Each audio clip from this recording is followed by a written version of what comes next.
তন্ত্ৰৰ সাধনাৰ ক্ষেত্ৰত মহিলাৰ প্ৰৱেশ কম থাকে বা আমি ক'ব পাৰে যে পুৰুষৰ তুলনাত এইটো কম। পুৰুষৰ তুলনাত নাৰীৰ নিষ্ঠা বেছি আৰু তেওঁলোকৰ হৃদয়ৰ ফালটো অধিক বিকশিত হয়।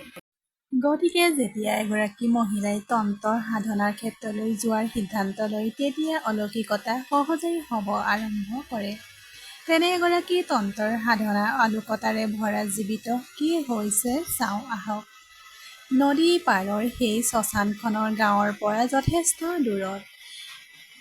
অমাৱস্যাৰ নিশা সকলোতে বিয়পি পৰিছে আন্ধাৰ। চকুৰে যিমান দূৰ দেখা পায় ক'লা আন্ধাৰৰ কাপোৰখন সকলোতে মুক্তভাৱে বিয়পি পৰিছে। পোহৰৰ লেশজোখ নাই। আকাশত তৰাবোৰে জিলিকি আছে যদিও সিহঁতৰ পোহৰে পৃথিৱীখন আলোকিত কৰিব নোৱাৰাৰ বাবে সিহঁতো অসহায় হৈ পৰিছে। চন্দ্ৰৰ অনুপস্থিতিত তেওঁলোক হয়তো সুখী হ'ব। কাৰণ আজি তেওঁলোকে মুকলিকৈ টিপটিপিয়াবলৈ সম্পূৰ্ণ সুযোগ পাব।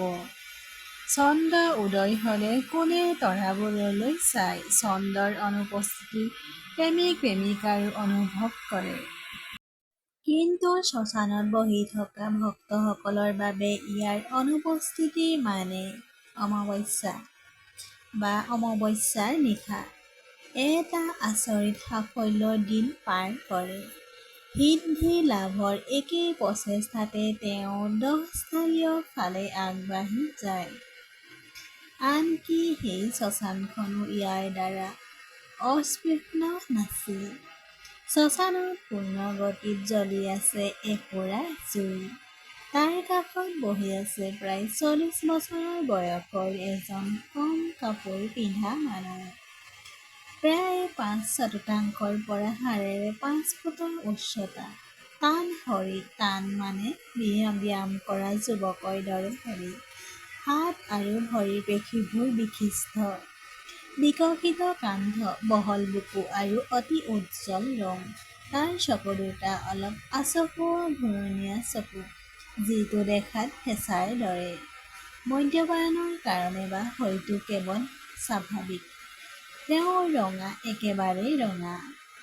হিবিস্কাছ ফুলৰ দৰে ৰঙা আৰু বাহিৰলৈ ওলাই থকা সামগ্ৰিকভাৱে সেই চকু দুটাই তেওঁৰ মুখখনক অতি ভয়ংকৰ ৰূপ দিয়ে। সেই চকুকেইটা ভয়ংকৰ চকু বুলি ক'ব পাৰি। কোনোবাই যদি সেই চকুকেইটা আন্ধাৰত দেখে তেন্তে নিশ্চয় তেওঁ ভয়তে ক্ষন্তেক সময়ৰ বাবে থিয় দিব। এনেকুৱাই তেওঁৰ চকু দুটা। কপালত গভীৰ আঘাতৰ চিন, যিটো চোকা অস্ত্ৰৰ ফলত হোৱা আঘাতৰ চিন যেন লাগে। সেই চিনটোৱে তেওঁৰ মুখখনৰ উগ্ৰতা আৰু অধিক বৃদ্ধি কৰে। মূৰৰ চুলিখিনি চোকা, তাৰ দীঘল মাত্ৰ আধা ইঞ্চি কম হ'ব পাৰে, কিন্তু তাতকৈ বেছি নহয়। মূৰৰ সকলো চুলি ক'লা। দাড়ি বা গোঁফ একেবাৰে নাই। ইয়াক পৰিষ্কাৰকৈ শ্বেভ কৰা মুখ বুলি কওঁ বা শ্বেভ কৰা মুখ বুলিও ক'ব পাৰি। দাড়ি-গোঁফৰ নামত মুখৰ এটা চুলি নাই।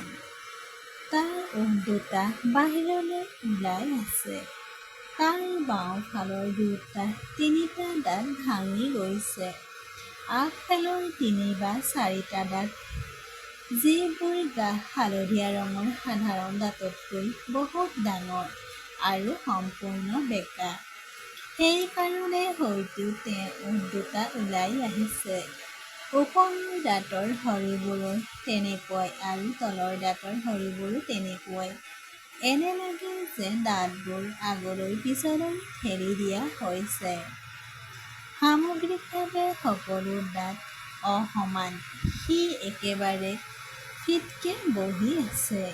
তেওঁৰ কপালত এটা ঘূৰণীয়া চিন আছে, যিটো গাঢ় ৰঙা ৰঙৰ আৰু প্ৰায় একটকীয়া মুদ্ৰাৰ দৰে দেখা যায়। সেই চিনটোৱে তেওঁৰ মুখখন অধিক ভয়ংকৰ কৰি তুলিছে। জুইকুৰাৰ এফালে সি বহি আছে। সোঁফালে টং এটা পৰি আছে। কাষতে পৰি আছিল বহল বেণ্ডেজৰ জিলিকি থকা তৰোৱাল এখন। ইয়াৰ চোকা ধাৰেৰে চালে এনে লাগে যে এই কাৰোবাৰ মূৰটো শৰীৰৰ পৰা একেটা আঘাততে কাটি পেলাবলৈ সক্ষম। ঠিক তাৰ পিছফালে মাটিত পুতি থোৱা এটা সাপৰ আকৃতিৰ লাঠি, যাৰ ওপৰৰ ফুট আকৃতিৰ অংশটোৱে আন্ধাৰত থিয় হৈ থকা সাপ এটাৰ আভাস দিয়ে। বাওঁফালে মানুহৰ মূৰ এটা পৰি আছে। মূৰৰ খুলিলে নিৰ্মিত তেওঁৰ মূৰৰ খুলি পাত্ৰটো তেওঁৰ ওচৰতে আছে। দাসস্থলীয় পূজাৰ লগত খাপ খুৱাই তাত কেইটামান মদৰ বটল, কিছুমান মাংসৰ টুকুৰা, এটা ক'লা ছাগলী আৰু কিছুমান অদ্ভুত বস্তু তাত ৰখা হৈছে। কেৱল চালেই স্পষ্টকৈ অনুভৱ কৰিব পাৰি, আঘোৰৰ কোনোবা তান্ত্ৰিকৰ ৰূপ জুইকুৰাত তেওঁৰ বলিদানৰ প্ৰক্ৰিয়া অব্যাহত আছে। জুই শিখাত অদ্ভুত আকৃতিৰ উন্মেষ ঘটিছে। শ্মশান ভূমিৰ জাগ্ৰত হৈছে। তাৰ লগতে তাত উপস্থিত ভূত-হান্তীবোৰো জাগ্ৰত হৈ পৰিছে। কাৰণ যি ধ্যান ঘটি আছে তেওঁলোকৰ অঞ্চলত, সেইটো এনেকুৱা সাধনা যিটো মাত্ৰ কেইজনমান অনুশীলনকাৰীয়েহে সম্পন্ন কৰে। তাৰ আগতে তেওঁলোকে এটা পৰীক্ষা চলাবলৈ প্ৰতিশ্ৰুতি দিব লাগিব। গতিকে জুইকুৰাৰ চাৰিওফালে নিৰ্মিত সূক্ষ্মাণুমূলক বৃত্তটোৰ বাহিৰত অদ্ভুত ধৰণৰ শক্তি থিয় হৈ আছে। ইহঁতৰ আকৃতি আৰু আকাৰ সহজলভ্য। কিছুমান ইমানেই ধুনীয়া যে তেওঁলোকৰ মুখত ফেৰেস্তাও বাকৰুদ্ধ হৈ পৰিলেহেঁতেন। কিছুমান ইমানেই কুৎসিত যে হয়তো ডাইনী এজনীও তেওঁলোকতকৈও বেছি ধুনীয়া দেখা যাব। কিছুমান বৰ পাতল, জানুৰ চুলিৰ দৰে পাতল, আৰু কিছুমান শকত, ছাদত থকা পানী টেংকিৰ দৰে চৰ্বিৰ। একেদৰে সিহঁতৰ উচ্চতাও একেই, কিছুমান ওখ ৬ ইঞ্চি, কোনোবা ৬ ফুট ওখ, কোনোবা ১৫ ফুট ওখ।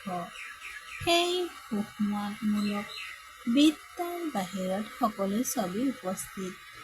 অদ্ভুত খেলা-ধূলা কৰি সকলোৰে সেই বৃত্তবোৰ ভাঙি ভিতৰলৈ সোমাব বিচাৰে, কিন্তু ভিতৰলৈ সোমোৱা সকলো প্ৰচেষ্টা বিফল হৈছে। কাৰণ সেই বৃত্তটো বছৰ বছৰ ধৰি শ্মশান মাটিৰ সাধনা কৰি অহা বা আলোকনাথে বনাইছে। কোনে জানে এনে শক্তিক বন্ধ কৰিবলৈ কি কৰিব লাগিব? ওচৰতে ৰখা মাংসৰ টুকুৰাবোৰ সুৰাত ডুবাই যন্ত্ৰ-জপ কৰি চাৰিওদিশে দলিয়াই দিবলৈ ধৰিলে। এজন এজনকৈ ক্ষমতাবোৰ নোহোৱা হ'বলৈ ধৰিলে। অলপ সময়ৰ ভিতৰতে গাধৰ শিঙৰ দৰে সকলো তাৰ পৰা নোহোৱা হৈ গ'ল। বাবা আলোকনাথৰ মুখত সন্তুষ্টিৰ ছাৱনি এটা।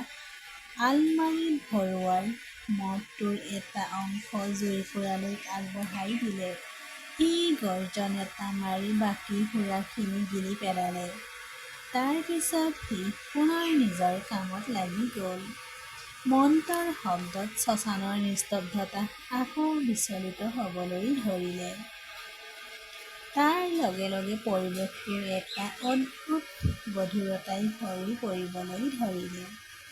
টিকেটৰ শব্দবোৰো কাৰোবাৰ ভয়ত যেন নিস্তব্ধ হৈ পৰিল।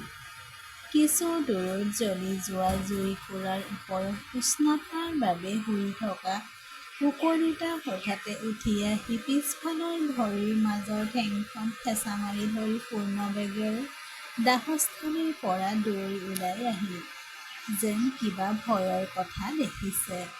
বিশ্বাস কৰা হয় যে কুকুৰৰ অশৰীৰ শক্তিৰ উপস্থিতি অনুভৱ কৰাৰ ক্ষমতা থাকে। কেতিয়াবা কোনো ঠাইত হ'বলগীয়া দুৰ্ঘটনা অনুভৱ কৰিব পাৰে, আৰু কেতিয়াবা অনুভৱ কৰিব পাৰে যে মৃত্যুৰ দূতসকলে কাৰোবাৰ প্ৰাণ কাঢ়ি নিবলৈ আহিছে। ধন্যবাদ বন্ধু-বান্ধৱীসকল, কাহিনীটো সম্পূৰ্ণ শুনাৰ বাবে। ভাল লাগিলে লাইক, কমেণ্ট, শ্বেয়াৰ আৰু ছাবস্ক্ৰাইব কৰি দিব। আৰু নতুনকৈ শুনাবিলাকে চেনেলটো ছাবস্ক্ৰাইব কৰি দিব।